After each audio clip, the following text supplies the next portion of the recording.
राम मंदिर land deal पर गरमाई सियासत। राम मंदिर के लिए खरीदी गई जमीन को लेकर घोटाले का आरोप।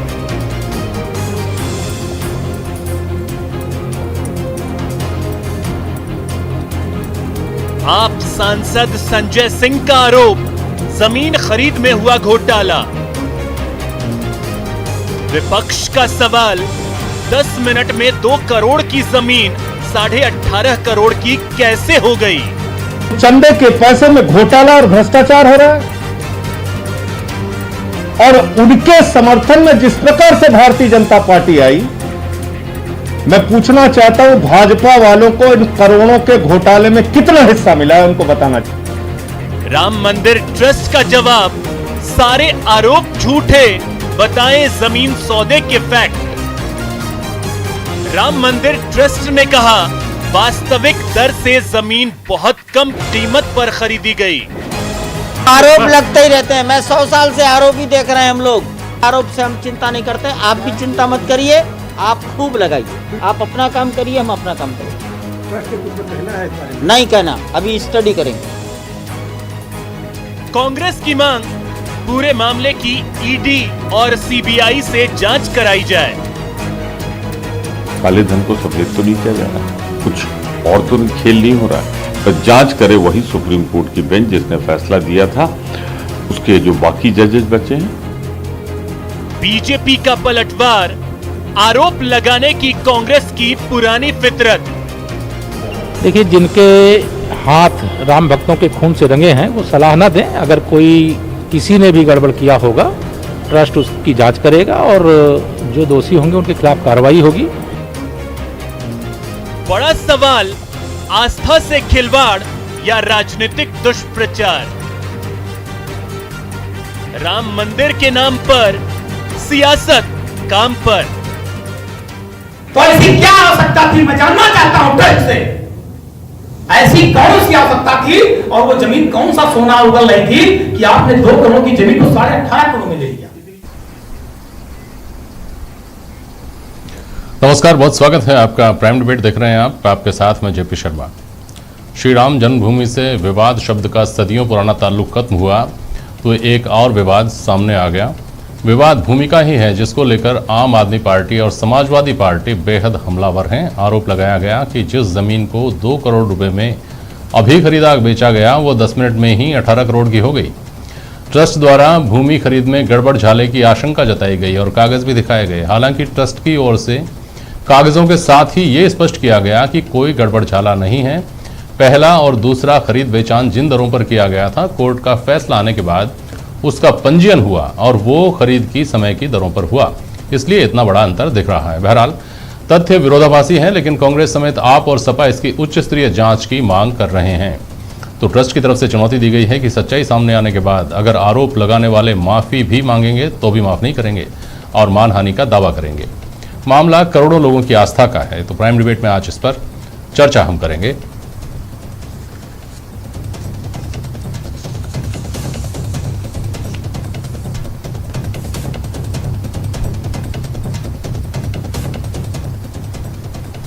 और हमारे साथ भारतीय जनता पार्टी से पंकज जोशी जी जुड़ रहे हैं, आरसी चौधरी जी कांग्रेस से जुड़ रहे हैं हमारे साथ, और अवधेश आकोदिया वरिष्ठ पत्रकार हैं। बहुत स्वागत है आप सभी का। आरसी चौधरी साहब, तमतमाते हुए सपा और आपने जिस तरह से आरोप लगाए कागजों के साथ, उसके बाद कागजों के साथ ही उसका जवाब दे दिया गया, अब जांच की आवश्यकता महसूस करते हैं? जेपी शर्मा जी, निश्चित रूप से आपने एक शब्द कहा, वो बड़ा महत्वपूर्ण है। ये मुद्दा ना कोई राजनीतिक है, ना कोई विवाद का है, ना कोई आरोप का है, ना कोई प्रत्यारोप का है। ये इस देश की 130 करोड़ लोगों की आस्था का मुद्दा है। जिन लोगों ने आज भव्य मंदिर की जो परिकल्पना की, जिन लोगों ने अपनी हैसियत से ज्यादा बढ़ के अपना सहयोग दिया, वो चाहते हैं कि भव्य राम मंदिर का निर्माण हो, वो चाहे सोने की ईंटों से करें या किसी दूसरी चीजों से। जिन लोगों की जो आस्था है वो अपनी श्रद्धा से ज्यादा उसके अंदर आहुति देने का प्रयास करता है। जो तथ्य सामने आए, जो भगवान राम का मंदिर एक स्थान के साथ में उनकी मर्यादाओं में है, जिन भगवान राम को 14 साल का वनवास हुआ, सीता और लक्ष्मण को तो नहीं हुआ था, वो अपनी मर्जी से गए, वो उनका अपने भाई के प्रति अपने पति के प्रति कर्तव्य का निर्वहन किया। उन्होंने तो कहा था आप मत चलिए मेरे साथ में, ये सजा मेरे को है तो वनवास मैं भुगतूंगा। तो ये जो सुचिता है, अगर भगवान राम के हम अनुयायी हैं और कुछ पटल पे सामने आया है और 18 मार्च 2021 को 7:10 पे एक सौदा होता है जिसके अंदर कुसुम पाठक और हरीश पाठक से रवि मोहन और सुल्तान अंसारी को जब जमीन का खरीद का सौदा होता है, उसके जो गवाह होते हैं वो होते हैं अनिल मिश्रा जी, जो इस राम जन्मभूमि ट्रस्ट के ट्रस्टी हैं, आरएसएस के पूर्व प्रदेश के कार्यवाहक रहे हैं और आरएसएस के आजीवन सदस्य हैं। दूसरे हैं ऋषिकेश उपाध्याय जी, जो अयोध्या के महापौर हैं और भारतीय जनता पार्टी के बड़े ये तो जानकारी में है चौधरी साहब, ये सब पब्लिक डोमेन में है और इसके ऊपर बहुत बहस भी हो गई है। 1 मिनट रोक रहा हूँ आपको खाली। मैं तो आपसे ये पूछ रहा हूँ चौधरी साहब, आपने कहा ना कि ये मुद्दा करोड़ों लोगों की आस्था से जुड़ा हुआ है। मैं आपसे सवाल ये कर रहा हूँ कि ये मुद्दा भी अब बचा है कि नहीं बचा है। एक तरफ से कागज दिखाए गए, आरोप लगाया गया, दूसरी तरफ से कागज दिखाए गए और बताया गया कि ये सारे आरोप निराधार हैं। उसके बाद अब ये मुद्दा किन शको शुबहा की वजह से बचता है? किस किस जगह ऐसा लगता है कि नहीं ये झोल हो सकता है, ये झोल हो सकता है, ये बात झूठी हो सकती है, ये बात फैब्रिकेटेड हो सकती है? चौधरी साहब। फैब्रिकेटेड का कहना चाहूंगा ना किसी दूसरी चीजों का कहना चाहूंगा। अगर आप पाक साफ हैं तो जांच से क्यों डरते हैं? सुप्रीम कोर्ट के निर्देश पे जिस ट्रस्ट का गठन केंद्र की सरकार के द्वारा हुआ, तो अगर हम साफ हैं तो क्यों नहीं? ये जनता के विश्वास का है, तो जनता के विश्वास के लिए अगर मां सीता ने अग्नि परीक्षा दी, तो हमें, अगर हम भगवान राम के उपासक हैं, अगर उनके विचारों के हम वाक हैं, तो हमारी ये अपने आप में ही बन जाती है कि हम इस प्रदेश की जनता को, जो एक वक्त का अपना खाना भी रोक के और इसमें आहुति दी है, ऐसे लोगों को अगर हम विश्वास नहीं दिला पाएंगे तो हम कैसे अपने आप को राम का उपासक के तौर पे कह सकता हूं? पंकज जोशी जवाब दीजिए। पंकज जोशी जवाब दीजिए। पंकज जोशी बोलिए।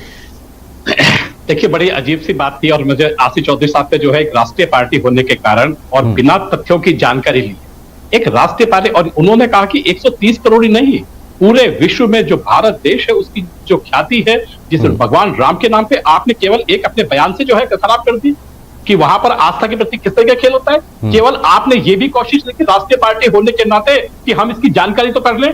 आपने 2 ट्वीट किए कम से कम, बहन प्रियंका जी, भाई राहुल जी जाकर के एक बार अयोध्या जाया थे और उनसे पूछ लेते, ट्रस्ट तो ट्रस्ट है ना, 130 वही राम आपके वही राम हमारे, तो फिर जब राम एक है तो फिर आप में अंतर क्या था? उस ट्रस्ट में दिक्कत क्या थी पूछने में? आप पूछ लेते कि भाई कहां परेशानी आई। अब मैं एक एक चीज का जवाब देता हूं। 2011 में ये जमीन जो थी वो किसी हिंदुओं की नहीं थी जेपी शर्मा साहब, ये आलम परिवार की जमीन थी, पुश्तैनी जमीन थी जो आलम परिवार के पास है। और आलम परिवार से जो इरफान अंसारी थे, जिसको नंदे अंसारी भी कहते हैं, नंदे अंसारी, कुसुम पाठक और हरीश पाठक ने बाकायदा 4 मार्च 2011 को, जिसके डॉक्यूमेंट जो हैं, जिस समाजवादी पार्टी ने आरोप लगाए 2011 में, जो उनके लगभग उनकी सरकार होगी, अभी इसकी सरकार होगी, लेकिन भारतीय जनता पार्टी की सरकार वहां पर नहीं थी। 2011 में जो है उस टाइम पर जो है एक सेल डीड बाकायदा जो है तैयार हुई और सेल डीड का बाकायदा उसमें उल्लेख हुआ। उसके बाद लगभग बिल्कुल पूरे 3 वर्ष होने के बाद, क्योंकि 3 वर्ष का जो है सेल एग्रीमेंट होता है, उसके बाद जो है उसमें आनाकानी हो सकती है, वो जो है इनवैलिड हो सकता है। 4 मार्च 2014 को रिव्यू हो जाता है और 4 मार्च के बाद 2017 में रजिस्ट्री भी हो जाती है, बाकायदा रजिस्टर्ड हो जाता है। रजिस्टर्ड होने के बाद उसके जो पेपर्स हैं वो रजिस्ट्री होने के बाद, लेकिन 2017 में ही आलम परिवार के जो एक व्यक्ति थे वहीद आलम, उन्होंने जो है उसको वक्फ बोर्ड की मांग करके उस पर जो है केस दर्ज करा देते हैं और सरकार जो है उस पर स्टे कर देती है। सरकार जो है केवल केस नहीं चलता, स्टे कर देती है कि आप जो है इस जमीन की खरीद फरोख्त आप नहीं करेंगे इसके बाद में, और इसकी जो है ना रजिस्ट्री होगी ना ये होगा। और 2017 के बाद में जब वो 2020 में खत्म होता है, तो उसके बाद में, उससे पहले जो है एक एग्रीमेंट जो है, केवल सेल एग्रीमेंट नहीं था लेकिन एक एग्रीमेंट लोगों के बीच में होता है जो बाद में खारिज हुआ। उसी पेपर की चेन में, क्योंकि कहीं ना कहीं कोई व्यक्ति दोबारा से इस जमीन के ऊपर अपना कब्जा या कहीं परेशानी नहीं खड़ी करे, पूरी की पूरी चेन होने के बाद एक ही साथ बाकायदा दोनों की द्वारा रजिस्टर्ड हुई। एक पहले रजिस्टर्ड हुई 2 करोड़ की जमीन को 5 करोड़ 80 लाख की जो डीएलसी बनती थी उसके ऊपर stamp duty plus income tax जो भी होगा वो जो है वो लोग भरेंगे। उसके बाद 18.5 करोड़ में से लगभग 2017 के बाद आप मानते हैं तो 18.5 करोड़ में से 3.5 करोड़ यदि उसका जो इंडेक्सेशन वैल्यू हटा भी दें अपन, तो करीबन 15 करोड़ पे जो है 20% सीधा जो है प्लस सरचार्ज, ये करीबन जो है 3 करोड़ से ऊपर बैठेगा। वो इनकम टैक्स और ड्यूटी, क्योंकि भगवान राम का काम था, इसलिए कहीं भी इसमें कोई भी चीज ना सरकारों से ना किसी से भी कोई काम जो है ऐसा नहीं हो कि किसी टैक्स की चोरी कर ली गई या किसी चीज की जो है बचा लिए गए। इसलिए जो है पूरे पारदर्शी पंकज जी, तरीके से इतनी पता नहीं किसी को समझ में आया नहीं आया दर्शक को, मेरे को तो मोटी बात है कि समझाइए आप क्या ये कहना चाहते हैं कि एक तो चैन क्लियर करने के लिए, दूसरी बात मार्केट की वैल्यू आमतौर पर नहीं, हमेशा डीएलसी रेट अलग होती है, मार्केट की रेट अलग होती है। इस पर तो मैं अभी और डिटेल में बात भी करूंगा, अवधेश आकोदिया से भी सवाल करूंगा। उसका जो डिफरेंस था वो डिफरेंस एक्चुअली आप पर तोहमत बनकर लगा है, क्या ये बात है क्या? नहीं, देखिए जेपी शर्मा साहब, 3 रेट है वहां। एक रेट है डीएलसी प्राइस जो है 5 करोड़ 80 लाख रुपए। एक प्राइस है जो है वहां की जो है जिसके ऊपर रजिस्ट्री हुई है 18.5 करोड़, और उसकी वर्तमान वैल्यू वहां पर बताई गई है, जो वर्तमान वैल्यू, क्योंकि कोई भी जो है आज भी कोई वैल्यू पे कुछ दिखता नहीं है। नहीं बताई गई तो छोड़ दीजिए ना, बताई तो पता नहीं 50 करोड़ बताई गई है, 100 करोड़ बताई गई है। आप तो मुद्दे की बात यह है इसमें कि 5 करोड़ रुपए डीएलसी है और आपने उस जमीन को 18 करोड़ रुपए में खरीदा है, तो आपने उसका अमाउंट जो है वो बढ़ा करके दिया है, चूंकि मार्केट की रेट वहां इतनी ही है, यही बात है ना? तो ये पैसा कैश में गया है, चेक में गया है? 24.5 करोड़ है, उसे कम में डील करिए, नेगोशिएशन करके कम में डील करिए, ठीक, लेकिन डीएलसी से ऊपर डील की। हाँ। और उसमें 17 करोड़ रुपए का जो है आरटीजीएस से पेमेंट किया है। हाँ। कोई भी जो है जो रूल्स और रेगुलेशन है उसमें कहीं भी कोई जो है छूट और कोई जो है उसमें कंसेशन नहीं प्राप्त। ठीक है, इस पर बहुत बहस मोबाइल से हो चुके हैं हालांकि आरसी चौधरी साहब, लेकिन फिर भी ऐसा क्या ये बात इससे साफ नहीं हो जाती है कि पुराना एग्रीमेंट जितने अमाउंट का था उतने अमाउंट की लिखा पड़ी हुई, रजिस्ट्री हुई, और रजिस्ट्री के बाद में इन्होंने जो मार्केट की रेट थी उसके हिसाब से पेमेंट किया, लेकिन चूंकि चेक से किया, भुगतान सारा चेक के जरिए हुआ, तो किसी तरह का गबन होने की या किसी तरह का पैसा किसी के जेब में चले जाने की कोई गुंजाइश बचती है क्या? हालांकि ये विषय जांच का विषय है और लंबी चौड़ी अगर होती है जांच तो जांच का विषय है, और नहीं तो कम से कम इतना तो है कि इसके ऊपर काफी बहस हो चुकी है। लेकिन फिर भी मैं आपसे सवाल कर रहा हूं कि ये शुभा क्यों बचता है?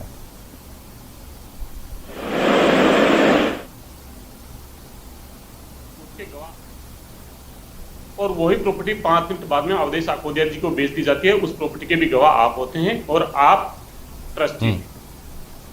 5 मिनट में ऐसे क्या हो जाता है, जो ये कहते हैं हमारी प्रॉपर्टी खरीदने की हैसियत नहीं है भाई। देखिए मैं तो ये कहना चाहूंगा कि आप ये समझ लीजिए, आपकी नहीं है कि रवि मोहन शर्मा और मुख्तार सुल्तान अंसारी 18 मार्च 2021 को उस प्रॉपर्टी की स्टाम्प ड्यूटी देते हैं और वो डिजिटल पे है, इसीलिए पता चला है 7:10 पे उसकी 2 करोड़ जमीन की वैल्यू होती है। और उसके गवाह अनिल मिश्रा जी जो ट्रस्टी हैं, जो प्रधानमंत्री मोदी जी ने जिनको मनोनीत किया ट्रस्ट के अंदर, जो आरएसएस के व्यक्ति हैं, और दूसरे ऋषिकेश जी जो मेयर हैं, महापौर हैं अयोध्या के, वो उसके गवाह होते हैं और वही इस ट्रस्ट को जमीन बिकवान करते हैं और वही जमीन 18.5 करोड़ में बिकती है 5 मिनट बाद में। ये जो डीएलसी का हवाला देते हैं, ये तो आप बता दीजिए प्रदेश की जनता को। ये सवाल, हाँ ठीक है, ये सवाल जायज सवाल है कि जांच कराने से परहेज क्यों। मैं आता हूं इस सवाल के ऊपर, लेकिन अवधेश आकोदिया अभी जो बीच में बात आई, देखिए हमारे सिस्टम ने कुछ चीज़ों को कितना सहज चलन है ना उसको स्वीकार कर लिया है, जिसके बहुत सारे उदाहरण और भी होंगे, लेकिन यहाँ मौजूद उदाहरण ये है कि हम सब जानते हैं और मानते हैं कि डीएलसी रेट अलग होती है, मार्केट रेट अलग होती है। इतना पैसा 1 नंबर में आता है, इतना पैसा 2 नंबर में आता है, और मैं कह रहा हूं कि सिस्टम इसको जानता है, तो इस आधार पर कह रहा हूं कि इनकम टैक्स जो वैल्यूएशन करता है वो मार्केट रेट के हिसाब से करता है, और इनकम टैक्स देखता है कि इतने की अगर जमीन इसने खरीदी है तो भले ही डीएलसी के पैसे तो इसके पास थे, लेकिन इसने कहीं ना कहीं से पैसा जुगाड़ा है, फिर इनकम टैक्स की सर्च सर्वे सब कुछ शुरू हो जाता है। तो ये क्या ये नहीं बताता कि हम आंख मूंदे रहते हैं सारी चीजों को जानते हुए भी? अवधेश आकोदिया।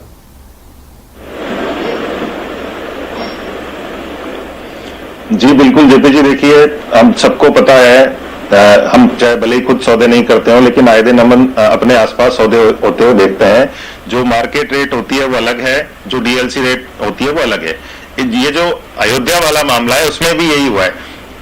जो डीएलसी हमारे यहाँ पर बोला जाता है उसको वहां पर सर्किल रेट बोलते हैं। सर्किल रेट है 5 करोड़ 60 लाख के आसपास, तो उससे ऊपर यदि होती है तो कोई दिक्कत नहीं है, डीएलसी तो मिनिमम है, उससे नीचे नहीं हो सकती। अब इसमें सवाल यही उठता है कि उसी जमीन की कुछ मिनट पहले 2 करोड़ रुपए में कैसे रजिस्ट्री हुई जब डीएलसी रेट 5 करोड़ 60 लाख थी? तो उससे नीचे तो नहीं होनी चाहिए। नहीं, भले ही आपका एग्रीमेंट पुराना हो, लेकिन रजिस्ट्री आप जिस दिन कर रहे हैं वो तो उसी दिन की डीएलसी रेट से होगा ना। इसका जवाब कोई नहीं दे रहा है। देखिए इसमें सवाल केवल इसका जो टेक्निकल पॉइंट है इनका ही नहीं है।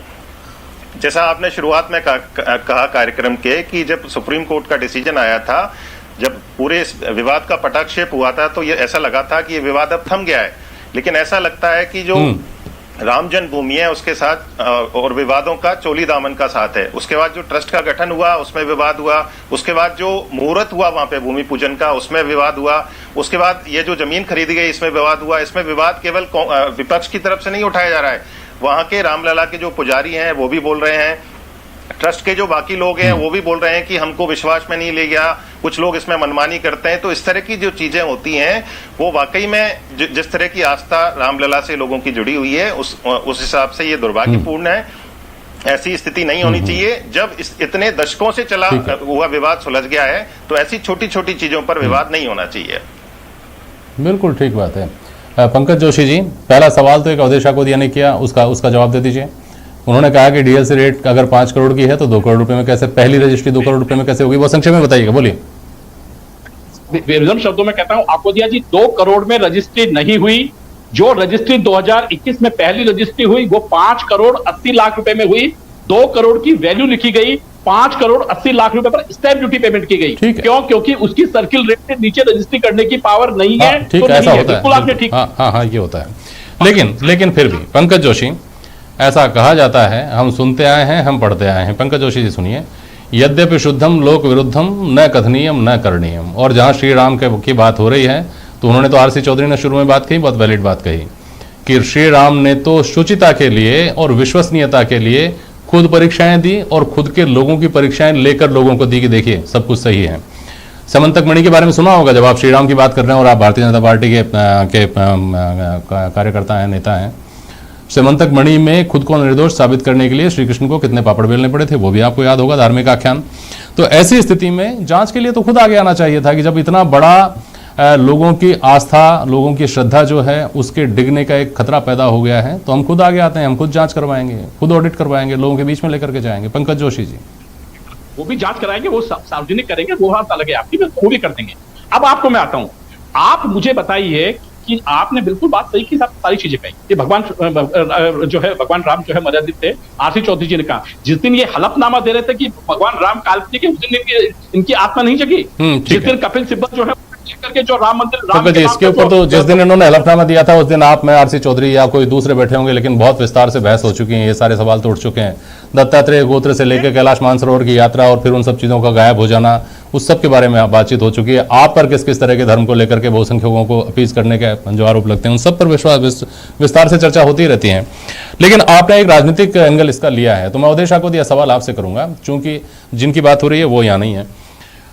समाजवादी पार्टी, आम आदमी पार्टी और वो तमाम दूसरे दल, कांग्रेस और भाजपा से इतर, पश्चिम बंगाल के चुनाव के रिजल्ट आने के बाद एक सेफोलॉजिस्ट जो हैं उनकी धारणा ये बनी कि अल्पसंख्यक समुदाय का जो वोट बैंक है, जो कि अभी तक भाजपा के अलावा दूसरी पार्टियों के लक्ष्य पर रहता आया है, उसको लेकर पार्टियों ने यह समझ लिया है कि वो ना तो अब बिखरेगा कि आप AMIMM को खड़ा कर दो और 2 जगह वोट बढ़ जाएंगे, या कोई स्थानीय पार्टी उभरेगी और उसके पास चले जाएंगे। वो सेटल्ड वोट बैंक हो गया है, वो किसी एक पार्टी को चुनेगा जो उसको सबसे मजबूत दिखेगी, जो सबसे दमदार दिखेगी, जैसे दिल्ली में आम आदमी पार्टी के साथ हुआ, जैसा पश्चिम बंगाल में तृणमूल के साथ हुआ। अब आगे चूंकि उस वोट बैंक पर नजर है, इसलिए आम आदमी पार्टी गुजरात में मोर्चा खोलने जा रही है।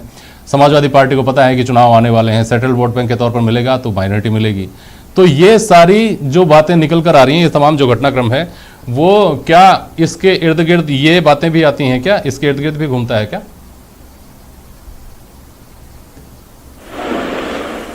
बिल्कुल जेपी जी, देखिए आप, अगले साल उत्तर प्रदेश में चुनाव है। हम सबको पता है कि ये कहा जाता है कि जो दिल्ली में प्रधानमंत्री की कुर्सी का जो रास्ता है वो उत्तर प्रदेश होकर ही जाता है। सबसे बड़ा राज्य है, सबसे ज्यादा लोकसभा की सीटें हैं वहां पर। तो वहां पर जो चुनाव है और वहीं पर राम मंदिर का निर्माण हो रहा है, निश्चित रूप से बीजेपी के लिए वो सबसे बड़ा मुद्दा है। इतने सालों से है, तो जब ऐसे समय में जब राम मंदिर का निर्माण हो रहा है, उस साल में चुनाव हो रहे हैं, तो वो सबसे बड़ा मुद्दा होगा।